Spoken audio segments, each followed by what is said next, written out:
আজ আমি আপনাদের সাথে শেয়ার করব লাউ পাতা দিয়ে ডালের পাতুরি। সেই জন্য আমি 1.5 কাপ ডাল ভালো করে বেটে নিয়েছি। ডাল বাটার পরে তাতে আমি অ্যাড করেছি কুচানো পেঁয়াজ, কুচানো কাঁচা লঙ্কা, স্বাদ মতো লবণ, লঙ্কা গুঁড়ো, হলুদ গুঁড়ো টেস্ট আনার জন্য।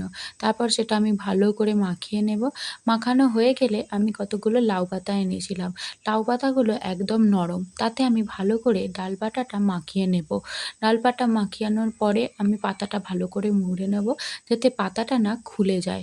এরপর আমার এই ডাল বাটা মাখানো পাতা একদম রেডি। এটা আমি একদম হালকা আঁচে ভাজবো। যেহেতু উনুনে রান্না হচ্ছিল, আমার আঁচ ছিল একদম হালকা। এবার একটা একটা করে পাতা দিয়ে দেওয়ার পরে আমি এটা ঢাকা দিয়ে দেব, যাতে ভালোভাবে লাউ পাতা এবং ডাল দুটোই সেদ্ধ হয়ে যায়। তারপর আমি পাতাটা উল্টে দেব। তারপর আমার এই মসুর ডালের পাতুরি রেডি।